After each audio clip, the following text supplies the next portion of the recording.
भगवान विष्णु ने 10 अवतार क्यों लिया? हिंदू धर्म में भगवान विष्णु को सृष्टि का पालनकर्ता माना जाता है। जब जब पृथ्वी पर अधर्म बढ़ता है और धर्म संकट में पड़ता है, तब तब भगवान विष्णु किसी न किसी रूप में अवतार लेते हैं। यह अवधारणा यदा यदा ही धर्मस्य ग्लानिर्भवति भारत श्लोक से स्पष्ट होती है, जो भगवद गीता में वर्णित है। लेकिन प्रश्न यह उठता है कि भगवान विष्णु को 10 बार अवतार लेने की आवश्यकता क्यों पड़ी? क्या ये सभी अवतार किसी क्रम में थे? और क्या इनमें कोई गूढ़ संदेश छुपा है? आइए जानते हैं भगवान विष्णु के दशावतारों का रहस्य और कारण। दशावतार से मतलब भगवान विष्णु के 10 पवित्र अवतारों से है, जो इस प्रकार है। मत्स्य अवतार, मछली। कूर्म अवतार, कछुआ। वराह अवतार, सुअर। नरसिंह अवतार, आधा सिंह आधा मानव। वामन अवतार, बौना ब्राह्मण। परशुराम अवतार, योद्धा ब्राह्मण। राम अवतार, मर्यादा पुरुषोत्तम। कृष्ण अवतार, लीलामय अवतार। बुद्ध अवतार, बोधि और करुणा का प्रतीक। कल्कि अवतार, भविष्य में होने वाला। हर युग में जब पाप, अन्याय, लोभ, अहंकार और अधर्म अपनी सीमा लांघता है, तब भगवान विष्णु अवतार लेकर उस संकट को समाप्त करते हैं। उनका उद्देश्य धर्म की स्थापना और संतों की रक्षा करना होता है।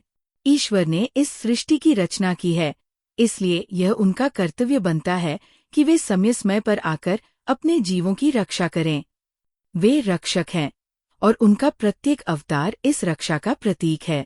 भगवान विष्णु के अवतार न केवल राक्षसों का वध करते हैं, बल्कि समाज को सही दिशा भी दिखाते हैं। जैसे श्रीराम ने मर्यादा का आदर्श प्रस्तुत किया और श्री कृष्ण ने कर्म और भक्ति का संदेश दिया। कुछ विद्वान मानते हैं कि विष्णु के दशावतार मानव विकास क्रम को दर्शाते हैं। जल में जीवन, मत्स्य। भूमि पर जीवन, कूर्म। स्तनधारी जीव, वराह। मानव जंतुओं का मिलाजुला रूप, नरसिंह। पूर्ण मानव आदि।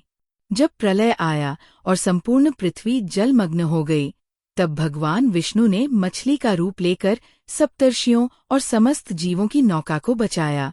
देवों और असुरों ने अमृत के लिए समुद्र मंथन किया।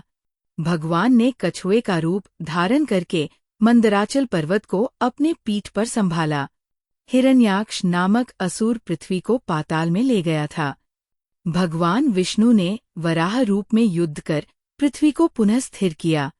प्रहलाद जैसे परम भक्त की रक्षा हेतु भगवान ने नरसिंह रूप में हिरण्यकश्यप का वध किया और ये दिखाया कि ईश्वर हर जगह है। राजा बलि के घमंड को तोड़ने के लिए भगवान वामन बने और 3 पगों में त्रिलोक नाप लिया। जब क्षत्रिय अत्याचार बढ़ा, तब परशुराम ने कई बार उन्हें समाप्त किया और धर्म की रक्षा की। श्रीराम ने आदर्श जीवन, संयम, त्याग और कर्तव्य का श्रेष्ठ उदाहरण प्रस्तुत किया। कृष्ण ने कंस, जरासंध और महाभारत में अधर्मियों का नाश कर धर्म की स्थापना की। भगवान बुद्ध ने धर्म को शांतिपूर्ण तरीके से समझाया और जीवों पर दया करना सिखाया। कलयुग के अंत में जब अधर्म चरम सीमा पर होगा, तब भगवान कल्कि घोड़े पर सवार होकर अवतरित होंगे और धर्म की पुनर्स्थापना करेंगे।